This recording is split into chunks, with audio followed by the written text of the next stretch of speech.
स्वागतम श्रीमान, वेलकम श्रीमान, स्वागतम श्रीमान, वेलकम श्रीमान, स्वागतम शुभ, स्वागतम शुभ, स्वागतम श्रीमान, स्वागतम शुभ, स्वागतम शुभ, स्वागतम श्रीमान, स्वागतम श्रीमान, वेलकम श्रीमान, स्वागतम श्रीमान, वेलकम श्रीमान, वेलकम श्रीमान, वेलकम श्रीमान।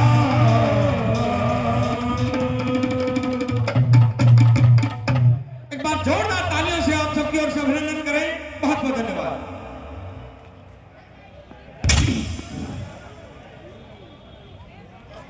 एक काम करो, सभी अपने कुर्सियां बहुत है और आप सब लोग कुर्सियों पर बैठो। चलो एक बार सब लोग कुर्सियों पर बैठो। प्रशासन आज सहयोग कर रहे हैं क्योंकि आज का जो कार्यक्रम है डॉक्टर साहब ने विद्यार्थियों के हित में रखा है, इसलिए आप जितने भी खड़े हो आप सब लोग पीछे बैठा है।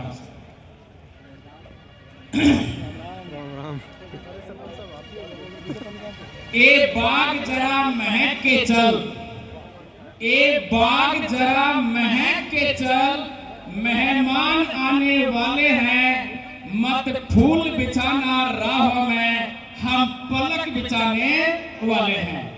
जब इस पवित्र नगरी में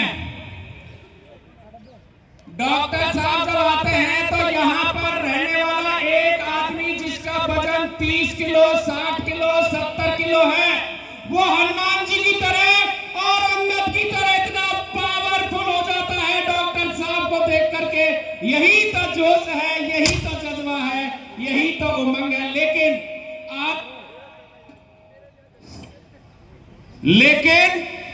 आज का कार्यक्रम पूरी तरह शिक्षा से संबंधित है। आप सब लोग एक बार कुर्सियों पर जाइए। डॉक्टर साहब का ये स्पष्ट आदेश है कि विद्यार्थियों से वो बात करेंगे, रूबरू होंगे। विद्यार्थी भविष्य में कैसा जीवन जीना चाहते हैं, कौन कौन कलेक्टर बनेंगे, एसपी बनेंगे, कौन कौन लीडर बनेंगे, कौन कौन इस धरती को महकाएंगे, ये डॉक्टर साहब आज बच्चों से बात करना चाहते हैं। इसलिए तुम सुनो, बार बार बोल रहा हूं। और प्रयास सोसाइटी के जितने भी पदाधिकारी हैं, भीड़ की वजह से हो कछु तो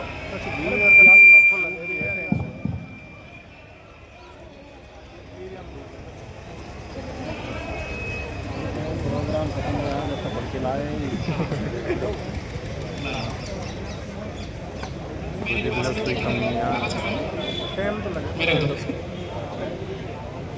ಈ ಗುಣ ಲಂಬ ಮಾಡನ್ ಮಾಡೋ रंकी सी कौन लंबा ಮಾಡನ್ ಮಾಡೋ। प्रयास सोसाइटी के सभी पदाधिकारी, मैं सबका नाम बोल रहा हूँ, वो मंच की तरफ आएंगे।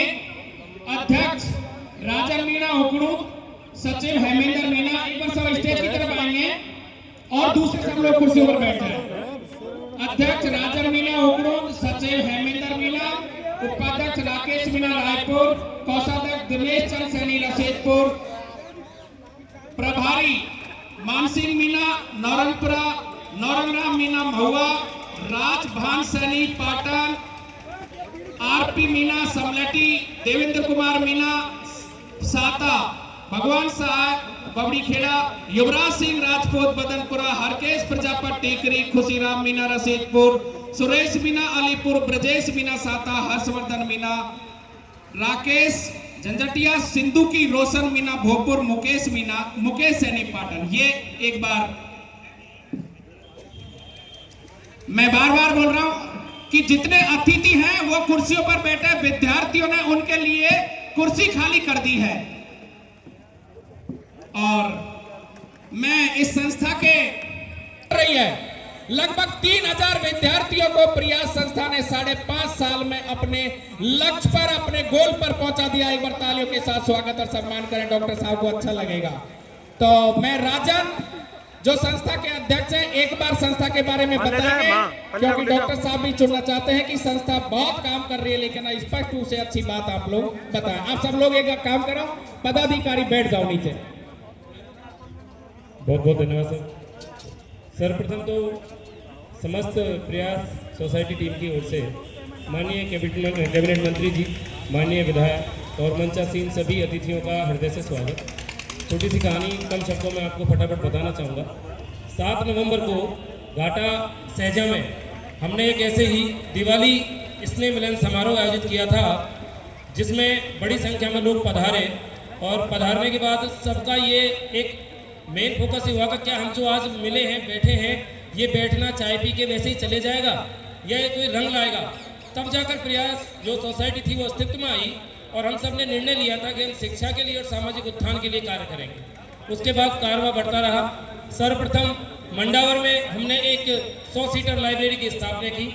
उसके बाद हमें कुछ लोगों का सहयोग मिला, वहाँ से हेमेंद्र जी IPS साहब, उसके बाद ये मिश्री देवी जी जो हैं ओम जी इनका, और दिनेश जो अपने दिनेशन जी मोटा देवी कॉलेज है, उन्होंने 2 साल के लिए भवन दिया था। ऐसे धीरे धीरे करके लोगों का ये सहयोग मिलता रहा और आप सबके आशीर्वाद से आज वर्तमान में हमारी 4 शाखाएं, एक यहाँ आपके पास में जो किराए से चल रही है, एक अभी मिश्री देवी जी और किशोर जी जो साहब हैं उनके दुकानों में उन्होंने निःशुल्क दे रखी है। हमको जब से हम हुआ आए हैं 4 सालों से निःशुल्क दे रखी है, हम वहाँ उनकी दुकानों में चला रहे हैं। एक संस्था हमारी मंडावर में है सिटी पेट्रोल पंप के पास, जो निःशुल्क संचालित है। और 1 साल से पिछले वर्ष से हमने घाटा भावर रामपुरा पाटन में भी एक संस्था डाली हुई है। इस प्रकार लगभग हमारी 400 की कैपेसिटी है और 400 कैपेसिटी में लगभग 500 बच्चे प्रतिदिन निःशुल्क लाइब्रेरी के माध्यम से शिक्षा प्राप्त कर रहे हैं। हमारे यहाँ रात्रि में भी बच्चे आते हैं, ऐसे बच्चे जो दिन में किसी ढकेल पे काम करते हैं, किसी पेट्रोल पंप पे काम करते हैं। हमारे यहाँ एडमिशन का एक ही क्राइटेरिया है कि उसके घर में कोई सरकारी नौकर ना हो, ना ही वो आर्थिक रूप से सक्षम हो। हमें लोगों के द्वारा जन्मदिन के अवसर पर, शादी की वर्षगांठ के अवसर पर और छोटा छोटा करके सहयोग मिलता रहता है। और साहब द्वारा भी हमें विभिन्न अवसरों पर विभिन्न प्रकार का सहयोग किया गया है, जन्मदिन के अवसर पर भी। और इस प्रकार से ये संस्था चल रही है और हम सिर्फ ये चाहते हैं कि आप बाबा हैं, हम सबके हैं और पूरा राजस्थान आपको बाबा के रूप में चाहता है, कहता है। तो आपके जो सब पोते पोतियां नीचे अपने भविष्य के लिए प्रयास कर रहे हैं, इन पे एक बार आपकी मेहरबानी हो जाए। इन पे अगर मेहरबानी हो जाए तो निश्चित रूप से हम आपने जो हम पे विश्वास करेंगे उस विश्वास को कभी असफल नहीं होने देंगे। और आपसे कहने के लिए कोई जरूरत है ही नहीं, क्योंकि आपको सब पता है। हमारी तो छोटी सी ये है कि अभी किराए के भवनों में हम ले दे के टाइम पास कर रहे हैं। कभी कोई 2 साल बाद खाली करा देता है, कभी कोई 3 साल बाद। सभी सदस्यों का एक मत था कि हमारा जो घड़ा है, जिसमें हम बूंद बूंद करके कभी 500 रुपये 1000 रुपये आप के मेहनत की कमाई की गाड़ी पसीने के जो बूंद बूंद लेते हैं, उसमें एक छेद भी है खर्चे का। तो हम जो बूंद डालते हैं वो नीचे से निकल जाती है, चाहे किराए के रूप में हो, चाहे खर्चे के रूप में हो।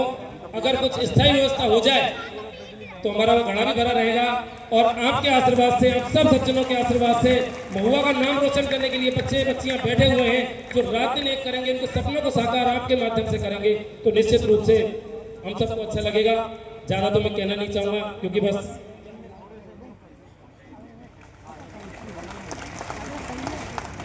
माननीय बत्तीलाल जी को जानते हो क्या?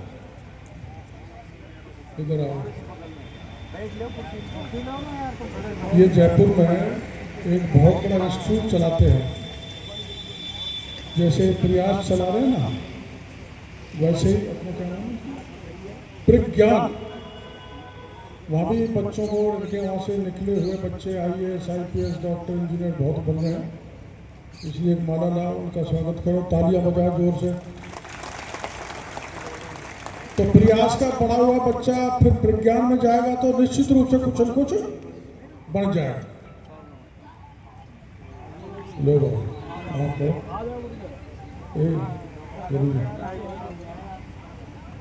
कहोगे? हाँ बोल रहा हूँ गुलाब की, तुम इसमें क्यों कंजूसी कर रहे हो, है ना? और MLA साहब को कहना, आओ भाई MLA साहब, आप उप प्रधान हैं, उप प्रधान है। और एक महिला भी चाहिए।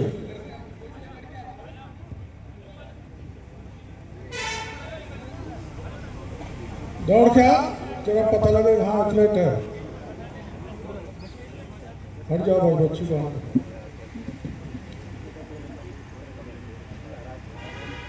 लंबी गर्दन कटेगी, आज माला पहन रही है।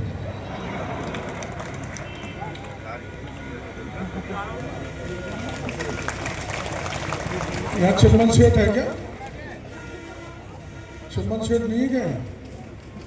हाँ, राम किशोर तो कारीगर आदमी है। चिमन जी इधर आओ और वो राम किशोर को लेके आओ।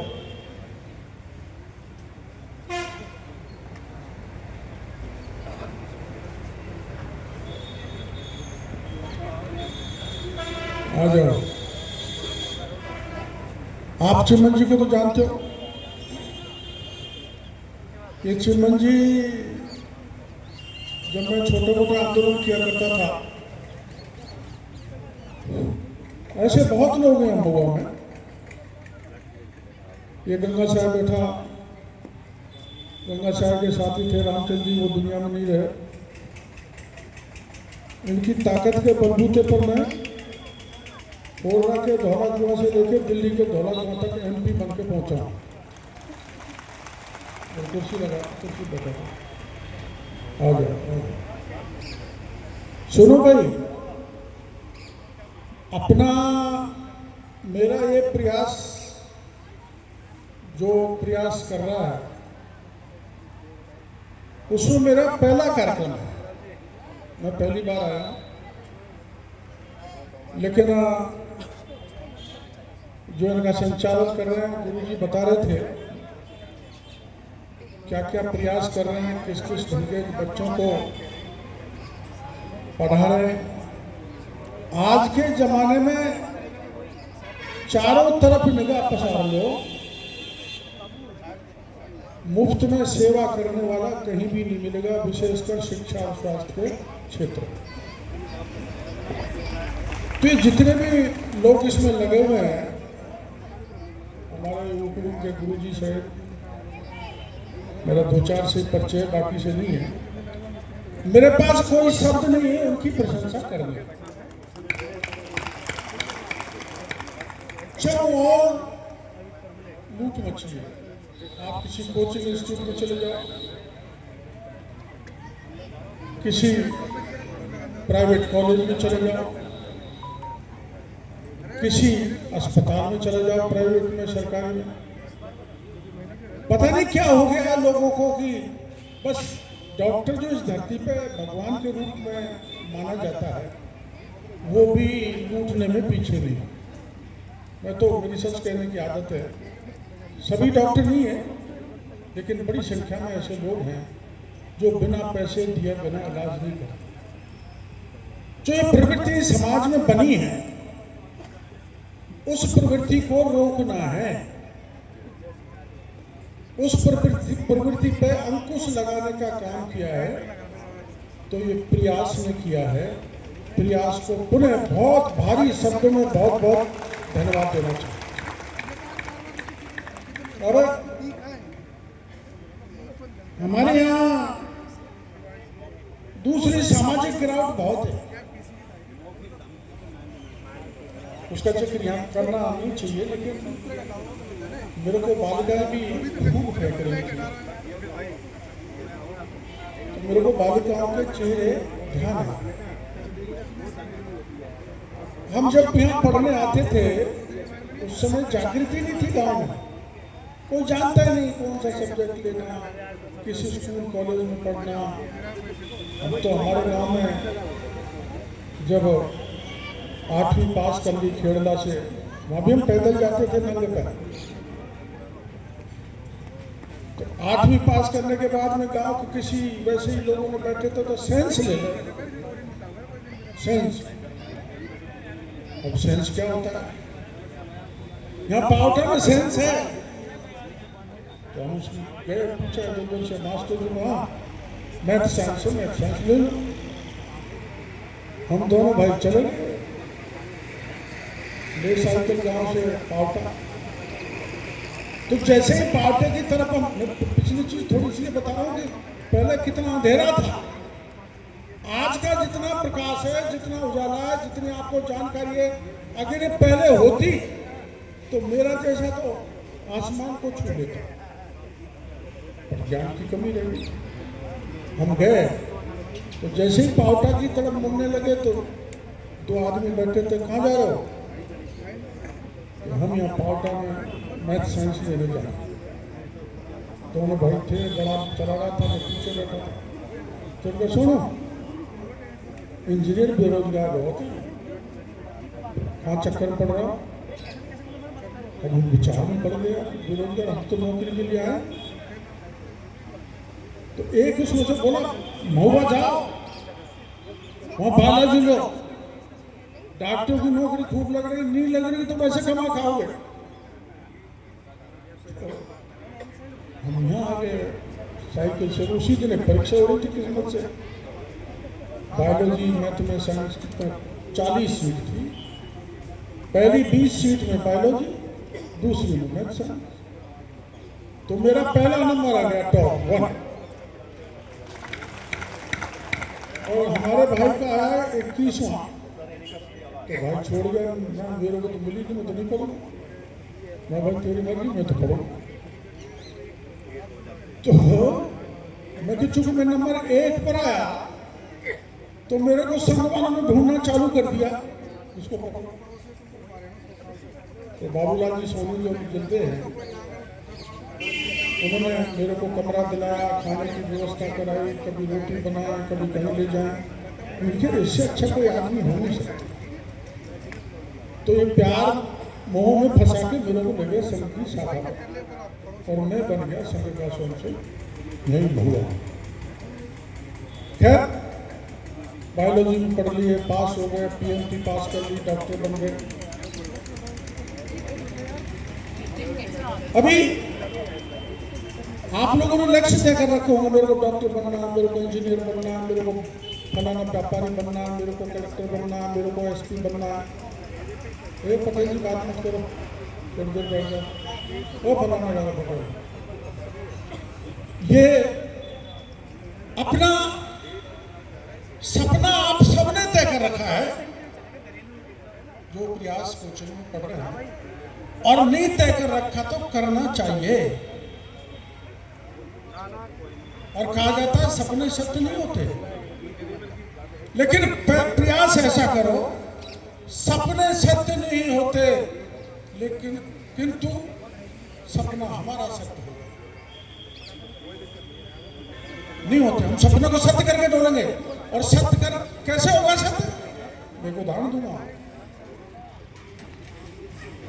राष्ट्रपति बने जे अब्दुल कलाम, वो अपने गांव में इमली के बीज बीन कर बेच के अपनी पढ़ाई करी, और पढ़ाई करने के बाद पहुंच गए कहीं, कुछ बनने का सपना था, विफलता मिल गई परीक्षा में। डिफेंस एकेडमी में जाना चाहते थे, पास नहीं हुए तो आत्महत्या का तय कर लिया कि मैं अब मरूंगा। उसी समय उनको एक संत मिला वहीं, और उन्होंने बुला के उसको समझाया कि नहीं, आत्महत्या करके जिंदगी खराब करना सबसे बड़ा अपराध है। अगर ऐसे डर के आप रुकने लग गए तो आप वैसे ही सड़ जाओगे जैसे रुका हुआ पानी सड़ जाता है। पानी का प्रवाह तो सतत रहना चाहिए, प्रयास सतत रहना चाहिए, आदमी को लगे रहना चाहिए, रुकना नहीं चाहिए। वो है आजकल है कि नहीं, किताबों में हमारे टाइम पर था, रसरी आवत जात थे सिर पर पड़त निशान, करत करत अभ्यास से जन्मति होत सुजान, रसरी आवत जात थे सिर पर पड़त निशान। अब वो सिला भी गाएगा, रस्सी भी गाएगा तो बटन दबाओ, टप देने पानी आ जाता है। तो आजकल के बच्चों को पता नहीं होगा। ऐसा प्रयास जो पत्थर में भी छेद कर दे, पत्थर की शिला को भी पार कर दे, वो प्रयास आपको करने चाहिए। कुछ बनना है, अपना उद्देश्य प्राप्त करना। आपने देख लिया जो अब्दुल कलाम आत्महत्या करने जा रहा था, वो दुनिया का सबसे बड़ा मिसाइल मैन बना, इतना बड़ा वैज्ञानिक था कि वो मिसाइल मैन बना, बाद में देश का राष्ट्रपति बना, लेकिन वो राष्ट्रभक्त मुसलमान था। उसके प्रति पूरा देश श्रद्धा की भावना से देखता था। ऐसे महापुरुष को मैं आज प्रणाम करना चाहता हूँ, जिसके राष्ट्रभक्ति का भाव। तो जब एक आत्महत्या करने वाला व्यक्ति जिसे ठान लिया ना, मैं तो मरूंगा, मेरा जीवन तो बर्बाद है, मैं आगे बढ़ नहीं सकता, कुछ बन नहीं सकता, वो मिसाइल मैन बन गया, सबसे बड़ा वैज्ञानिक और राष्ट्रपति भी बन गया, तो आपने जो अपने मन में पाल रखा है उसके लिए मेहनत करनी पड़ेगी और आप वो चीज पालोगे जो आपने तय कर रखा। एक बार मुंबई में रात के करीब 1:30 बजे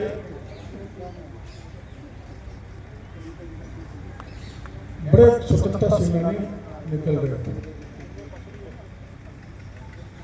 तो वहीं उस रास्ते में डॉक्टर भीमराव अंबेडकर का निवास था। वो 1:30 बजे भी जगा हुआ था, काम कर रहे थे। तो स्वतंत्रता सेनानी उनके घर में घुस गए। तो सोने का टाइम है, अब तुम रात में क्या कर रहे हो? तो वो जो थे वो ब्राह्मण थे। तो डॉक्टर भीमराव अंबेडकर ने कहा कि आपका समाज तो जगा हुआ है, मेरा समाज हजारों वर्ष से सोया हुआ है, मेरे को उनको जगाना है तो रात काली करनी पड़ेगी। तो मेरे भाई जो कमजोर घर है, उदाहरण इसलिए दिया कि पैसे वाले भी हैं, प्रयास आते हैं तो ज्यादातर तो गरीबी अमीरी कुछ नहीं होती। मैं जब पढ़ता था मेडिकल कॉलेज में, तो मेरी माँ ने मेरे जो वो 33 चांदी के कड़े उनको गिरवी रख के उनको पढ़ा। इतनी विपरीत परिस्थितियों में आपको चलना पड़ेगा तो आपका सपना पूरा होगा। सपना पूरा करने के लिए आपको रातें काली करनी पड़ेगी। देखो, उत्कंठा होना चाहिए मनुष्य के जीवन में, उत्सुकता होनी चाहिए, क्यूरियोसिटी होनी चाहिए। क्यूरियोसिटी अगर आपके दिमाग में है तो आपने जो लक्ष्य तय कर रखा है, मैं प्रयास के बच्चों को कह रहा हूँ और बाकी लोग भी बैठे हैं, कोई दुकान वाला तय करेगा, कोई मकान वाला और कोई नेता बैठे हैं, मैंने बनना तो बन सकता है, कोई बड़ी बात नहीं है। एक बार स्वामी विवेकानंद धार्मिक व्यक्तित्व के थे, उन्होंने बड़ा भक्ति किया,